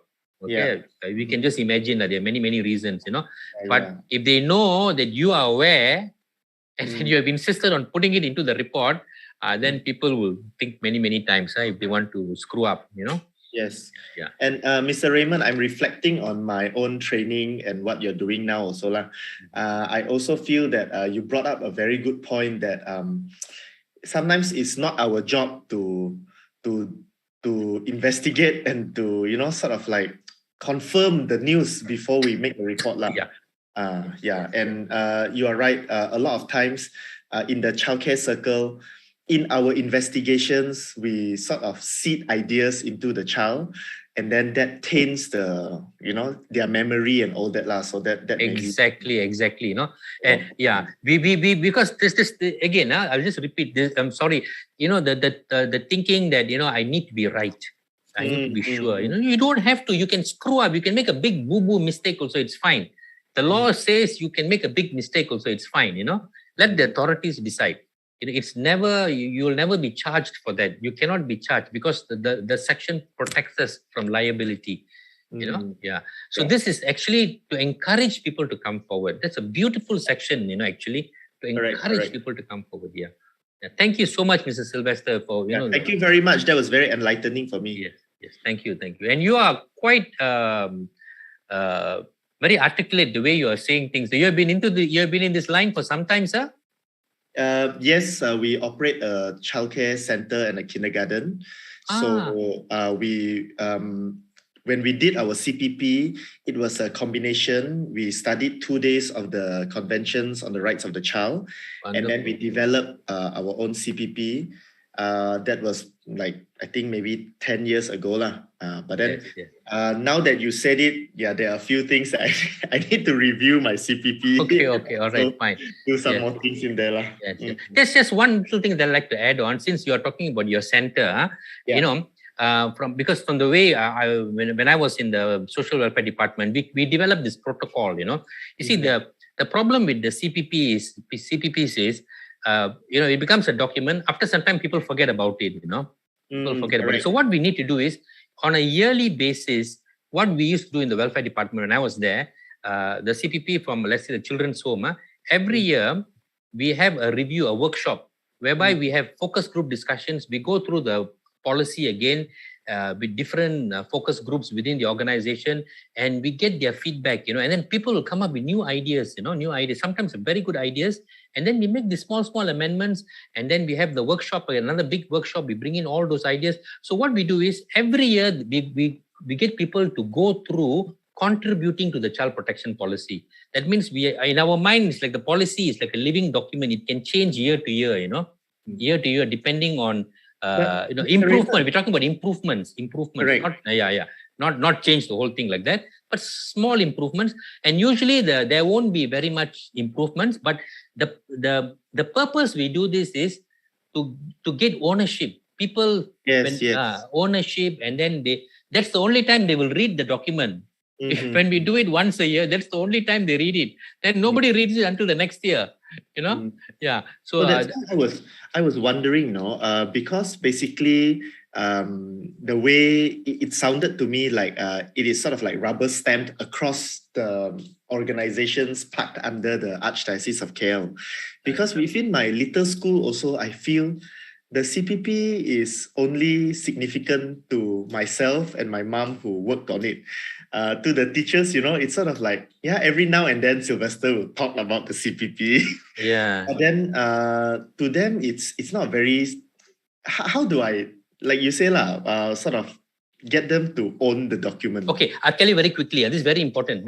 What we do is, let's say a new organization, when we go in there, this is what we used to do. We used to go there, we come up, we first visit, we talk to the management, everybody, and then we come up with a draft CPP, a guess, what we think should be for this organization, a rough guess, we come up with one, a draft. Then what we do is we have focus group discussions. We see the cooks separately, we see the teachers separately, we see if they are caregivers separately, we see the management staff separately. When we see them separately, we run through the draft document line by line, and then we ask them for feedback. So they have ownership, they give feedback or we take into account. Then we see the next group. So we see 4 or 5 groups within that 1 week, and then once we get all these feedbacks, then we make those changes, appropriate changes. Then we have a workshop. At the workshop, we have a talk, we get someone to come and talk about child protection, blah, blah. And then we run through the same thing again. This time, everybody is present. The reason is why we have focus group discussions. When we see everybody together, nobody will talk. When we see the teachers together, the teachers may say something about the security guards. When we see the security guards separately, they may say things are screwing up on that side of it, and then people tell us, and then of course it's not that to find fault with people, but it is to see how to make this fine tuning, the protocols that we talk about. When you see the focus groups, you don't just address the parts that apply to them. You address the whole document with them. Whole document. The whole document. That means we respect them. We tell them, even though you are a cook here, you have a right to comment on any part of the child protection policy. So that's how we get ownership. We get the buy-in. And then we have that once after focus group discussions, then we have the big workshop. There we run through. Normally we get someone who is outstanding, probably from the JKM to come and sit to chair the meeting. Someone from outside, so everybody knows it's serious. Then we run through the whole document again, line by line, and then during the workshop, then got makan and all that, some function, that kind of thing. So everybody will run through the document twice. Once during the focus group discussion, once during the workshop, the big workshop where everybody is gathered together. Twice a year, they run through the documents and they're given an opportunity to have a say. So the buy-in is there, the buy-in. So the buy-in is very important. Or not, it'll become just a dead document, Yeah. If you want a bit more detailed advice, please call me. We can have a separate discussion on this. Sure. Yeah. Thank you, all right. Mr. Yeah. Thank you, Mr. Sylvester, and thank you very well. And you speak very well. I'm really impressed with the way you're speaking. Very good. Thank you, sir. All right. Anybody else would like to say something, please? Any other comments? Okay. Father, are you here, Father? Sorry. This is Adeline again. I am here. Okay. All right, Father, hold on. Just somebody wants to say something. All right, okay. Yes. Thank you very much, Mr. Yes, Adeline. Thank you very much, Mr. Raymond. You've been very, very clear. I think absolutely no question. I was trying to take notes, but you were going really fast, and I can get your enthusiasm from the speed that you were at and how well you know the topic, is really a part of you, and we really want to thank you for that. But since I was trying to take notes but wasn't able to too well, will we be having access to some of the slides that you were using? Okay, the slides, no, we will not be giving the slides, but Father Gregory will probably explain, we will be giving those of us who are registered, we'll be giving a copy of the child protection policy. Yeah. Okay. All right. That's not the slides. Yeah. I think that one is much better. Yes. All right. Yes. Okay, Father. Thank you, Adeline. Father. Right. Okay. Thank you, Raymond. I think that was very enlightening. Also, Alexander just told the recording of this session is available. So for anybody who wants it, you can take a copy of this, the recording. I just want to give a short reminder. Those of you who are registered, you will get the certificate. Those of you who have not registered but are only listening online, then it does not lead to a certificate. So I'd like to thank all of you. There were about 53, the last time I checked, 53 of you who signed up for this. So thank you, all of you, for signing up. And it sometimes drops to 49, 44, but eventually we ended at 53. So that's very nicely done. Thank you for your participation, everyone. Of course, thank you also for Raymond Jagan. Tomorrow, we will have Chris Kushi to address us. So I hope you all have your pens ready and make all your necessary notes. Okay, thank you, everyone. So may I say a short prayer before we go? In the name of the Father, Son, and the Holy Spirit. Amen. Glory be to the Father, and to the Son, and to the Holy Spirit. As it was in the beginning, is now, and ever shall be, world without end. Amen. Amen. The Lord be with you. And with your spirit. And may Almighty God bless you all, the Father, the Son, and the Holy Spirit. Amen. Amen. Okay. Peace be with you, Father. Peace be with you, everyone. Okay. Bye. Good night. Bye-bye. Thanks again. Thanks again, Raymond. God bless you. Yeah. Thank you. Bye-bye. Bye-bye.